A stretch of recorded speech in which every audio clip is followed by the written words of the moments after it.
बड़ी अच्छी बात है कि बड़ा मुझे अच्छा लगा, चूंकि जानकारी इनको है, इन्होंने पूरा इतिहास का तो ज्ञान किया। लेकिन इन्होंने जिस आदमी का नाम लिया जिन्ना का, वो तो हमारा सबसे बड़ा मुजरिम है। अगर जिन्ना ने ये गुनाह ना किया होता तो आज इस हालत में हम आप धुपका ना रहे होते। हमारा सबसे बड़ा गुनाहगार जिन्ना है, और जिन्ना आपका साथी था, हमारा साथी नहीं था। औरंगजेब एक मिनट सर, औरंगजेब मत, अभी एक मिनट सर। जिन्ना आपका साथी था, हमारा नहीं। जिन्ना के साथ सरकारें आपने चलाई, हमने नहीं। जिन्ना के साथ श्यामा प्रसाद मुखर्जी। गलत। अरे गलत कोट करिए, नाम कोट करिए, कौन था वो? प्रजा कृषक पार्टी फजलुल हक की थी 1941 में। ऐसी बात, 46 में मुस्लिम लीग ज्वाइन किए। एक मिनट। अरे गलत, अब बहुत जोर से बोल देंगे तो आप कैसे? अरे कोई चक्कर ले जाके भाई। सिंध में किसके साथ सरकार, अरे सिंध में किसके साथ सरकार चला रहे थे? फ्रंटियर में किसके साथ सरकार चला रहे थे? दो राष्ट्र नीति का पहले बयान किसने जारी किया? फ्रंटियर में कांग्रेस जीती थी 1946 में। अरे आप उसके साथ सरकार चला रहे थे। दिक्कत क्या है सुधांशु भाई? आप इतनी तेजी के साथ बोलते हो कि आपकी बोलने वाली महारत हमारे पे आती नहीं। लेकिन हम ये कह रहे हैं कि जिन्ना आपका साथी था। इनकी आलोचना कर रहे हैं या तारीफ कर रहे हैं? नहीं, जिन्ना आपका साथी था। हमारा तो जिन्ना ने बेड़ा गर्क किया है। अगर जिन्ना की बात ना मानता मुसलमान, मौलाना अबुल कलाम आजाद की उस वक्त मान लेता मुसलमान, तो हिंदुस्तान के अंदर ये हालत ना होती जो आप हालत हो गई है। हमारी दोयम दर्जे की स्थिति आपने पूरे देश के अंदर कर दी। किसने करी है दोयम दर्जे की स्थिति? सबसे ज्यादा जिम्मेदार ये है जिसकी पार्टी का हुकूमत रही 67 साल। ओके, नहीं सच्चे देखिए, अरे ये आप लोगों ने 10 साल हो गए, आपने 10 साल से जब सच्चर कमेटी की रिपोर्ट आई, सच्चर कमेटी की रिपोर्ट का आपने हवाला दे दिया वक्त के अंदर, और आपने सच्चर कमेटी की रिपोर्ट के ऊपर एक जगह अमल बता दीजिए। आप ऐसी बात कर रहे हैं, ये तो बिहार में सौगातें मोदी बांट रहे हैं। हमें सौगात के अंदर शिक्षा चाहिए, सौगात में रोजगार चाहिए, सौगात में मोहब्बत चाहिए, सौगात के अंदर हमें आपकी छवैया नहीं चाहिए। मेरा पॉइंट है, देखिए व्यूअर्स को मैं बोल रहा हूं ये बात। देखिए, इस देश में देश के मुसलमानों को पहले बाबर में उलझा के रखा, उससे पहले जिन्ना में उलझा के रखा, फिर औरंगजेब में उलझा के रखा जा रहा है। मेरा निवेदन सुधांशु जी, देखिए इस देश में विकास की बात भारतीय जनता पार्टी बहुत करती है, विपक्ष भी चाहता है विकास हो। टैरिफ की एक बहुत बड़ी वॉर दुनिया में छिड़ी हुई है। इस समय देश के अंदर चाहिए कि कहीं ना कहीं एकजुटता रहे। प्रधानमंत्री एक लाइन बोलते हैं कि एक है तो सेफ है। वो एक है तो सेफ है, क्या ग्राउंड पर दिखेगा? ये मैं बिल्कुल with reference to context quote करता हूं। दो कॉन्टेक्स्ट हैं। एक 3 या 6 जनवरी 1948 को कलकत्ता में दिया गया सरदार पटेल का statement, anybody can go and check.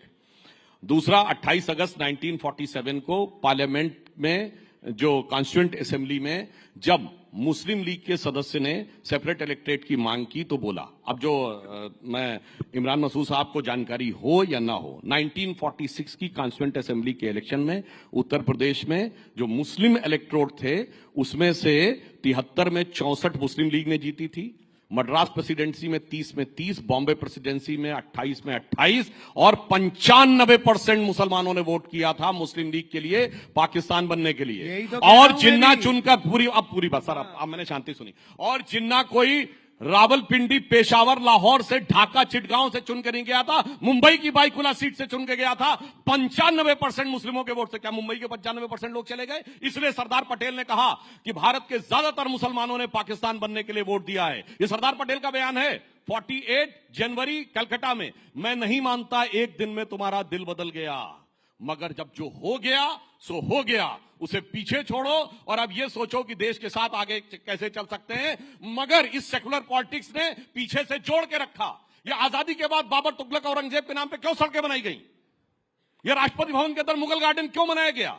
मैं पूछना चाहता हूं ना, किसने पीछे से जोड़ के रखा? वही जो बता रहे हैं। आज एआई के दौर में औरंगजेब के साथ खड़े हो जाते हैं और दलगत भावना से ऊपर उठ के खड़े हो जाते हैं। और ये सोचने का, एक लाइन में सोचने का विचार है, cutting across the party line मुस्लिम नेता औरंगजेब के साथ खड़ा रहता है, cutting across the party line Rana Sanga के साथ नहीं खड़ा होता है। Cutting across the party line वक्फ की लैंड के साथ खड़ा रहता है, cutting across the party line Ram Mandir हिंदू नेता नहीं खड़ा। मैं अब इंडिया अलायंस में भी आऊंगा। ओके, डिस्कशन पूरा चेंज हो रहा है। ओके, बोलिए। दिस इज एक्सट्रीमली डिस्टर्बिंग कि हम राइजिंग भारत समिट में आए हैं। हमें बात करनी चाहिए 2047 में क्या होगा। 1 second Modi please, ji do कर- not interrupt. Do not. I Modi did. जी कर रहे हैं। मोदी जी होंगे 2047 में, 57 में, 87 में, 97 में, जो भी आपको बोलना है करिए. Happy? Are you happy? Now can I get to the topic? Now can I get to the topic? Okay, you are happy. देखिए Now, 2047 में मोदी जी हमारे यहाँ हो ना Can I हो, just मगर complete? इनके नेता इन्हीं की परिवार के होंगे. Can I just ये complete? पार्टी हाँ, अलग है. Okay Priyanka, then I come to Argument, India lines. देखिए, ओके ऐसा है. आज अगर 80 लाख लोगों के पास राशन जा रहा है, तो कितने उसमें से हिंदू घर हैं, कितने मुसलमान घर हैं, कितने ईसाई घर हैं, कितने उसमें जैन घर हैं, कितने उसमें सिख घर हैं, जी. और कितने पारसी घर हैं. भूखा तो सभी है जो 80 लाख लोगों के पास जा रहा है. मैं चाहती हूँ हम 2047 की बात करें. ये कहां पे लेकर जाना चाह रहे हैं? 300 साल पुराना.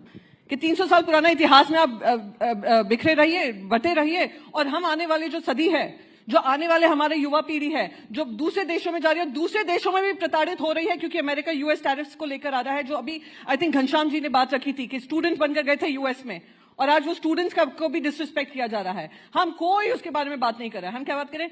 औरंगजेब, राणा सांगा, जिन्ना, ये वो. मेरे बस एक ही मांग है, और मैं क्योंकि विपक्ष से हूं, और विपक्ष में हमारी भी एक आवाज है, सिर्फ कांग्रेस और बीजेपी की नहीं है. हमारी आवाज यह है कि जो जनता से जुड़े मुद्दे हों. आज 50 रुपए इनकी जेब से ज्यादा जा रहा है गैस का सिलेंडर खरीदने में, तो मुझे तकलीफ होती है.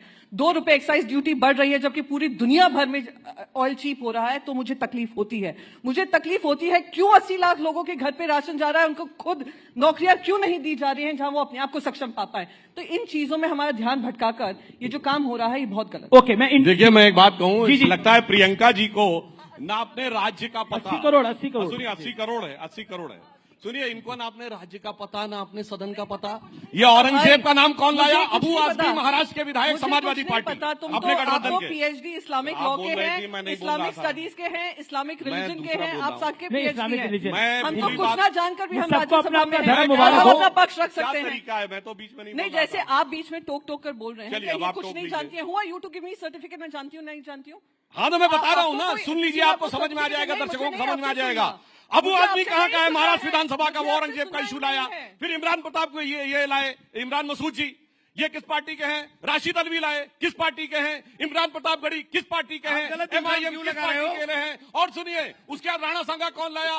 वो रामजी लाल सुमन किस पार्टी के हैं? अरे भैया, अपनी मैं इंडिया- पार्टी का मैं- पता, अरे, ना एक मिनट, गठबंधन का पता, अब एक मिनट, ना अब सदन का बाकी पता. पॉलिटिक्स एक बताओ. मिनट, एक मिनट. मुझे गठबंधन का अब पता सुनिए, हो अब या ना सुनिए, हो, सुनिए. मुझे अभी पार्टी का ये- पता हो यही या लोग ना लेके पता आ हो, रहे हैं. पर मुझे ये जरूर कारण पता क्या है है? कि देश को आप दिशा भूल करने का काम कर रहे हैं. अरे आपके सारे एक अच्छा, मिनट बात हमारा एक बताइए, मिनट। जिसने विषय शुरू किया हो. अच्छा, बताइए, एक बात चैलेंज बताइए। करता हूं, अगर आपको पता है चैलेंज करता अच्छा, हूं. मुझे भी बताइए. आने देंगे सब आप शुरुआत तीनों? के लोगों ने किया. अब मुझे भी आने देंगे आप तीनों. आप तीनों आप और तीनों वैसे- एक सेकंड, एक सेकंड. मैं सुधांशु इंडिया जी, आप इंडिया बोलते अलायंस पे आता हूँ, फिर कितना रैपिड फायर राउंड है. सुधांशु अच्छा, जी ये कितना बताइए, बोलते एक हैं कि एक नंबर ही इमरान नहीं भाई, आने इमरान देते. भाई, ऑल सेट. देखिए, आप तीनों बहुत अपनी पार्टी के उम्दा स्पीकर हैं, और तीनों को मैं अरसे से जानता हूं. इमरान मसूद, ये देखिए, अब थोड़ी राजनीति की भी बात हो जानी चाहिए. ये सब जो चल रहा है, हम राइजिंग भारत के मंच पर है. एक बात बताइए, अब ये 27 का विधानसभा चुनाव आने वाला है उत्तर प्रदेश में. अब आपने तो इतना बड़ा बयान दे दिया है, अब बताइए क्या होगा? समाजवादी पार्टी के साथ आप जाएंगे कि नहीं जाएंगे? आदित्य ठाकरे ने तो महाराष्ट्र में बोला था, समाजवादी पार्टी के नेता, कुछ नेताओं ने बीजेपी के साथ अलायंस का काम किया है. आपका क्या कहना है उत्तर प्रदेश के संदर्भ में? सपा के साथ जाएंगे कि नहीं जाएंगे? नहीं, ये देखिए, ये फैसला तो पार्टी का होगा कि हम किसके साथ जाएंगे, किसके साथ नहीं जाएंगे. मैंने सिर्फ इतना, मेरा काम है कि मैं अपनी पार्टी के आधार को बढ़ाने की बात करूं, अपनी पार्टी के संगठन को बनाने का इंडिया बात ब्लॉक करूं. एकजुट है कि नहीं है? 100% आपको दिखाई नहीं दिया कि दिल्ली में पार्लियामेंट दिखाई दिया? एक मिनट, पार्लियामेंट में सिर्फ 24 मेंबर मुसलमान हैं. पार्लियामेंट में सिर्फ 24 मेंबर मुसलमान हैं, जो मुसलमान मेंबर थे. लेकिन वक्फ के मामले के अंदर 232 वोट पार्लियामेंट में पड़े. ये हिंदुस्तान है, ये हिंदुस्तान है. दूसरी चीज मैं कह रहा हूं, हमें भाईजान बहुत तेज तेज बोलते हैं, हमारी समझ में नहीं आता. लेकिन मैं इतनी बात जरूर कह रहा हूं कि जिन्ना आपके आदर्श होंगे, मेरे आदर्श तो थे नहीं ना, हैं. क्योंकि जिन्ना को आपके हम आदर्श सबसे बड़ा गुनाहगार मानते हैं, अपनी इस हालत का, बदतर हालत का, जो आपने हमारी कर दी है.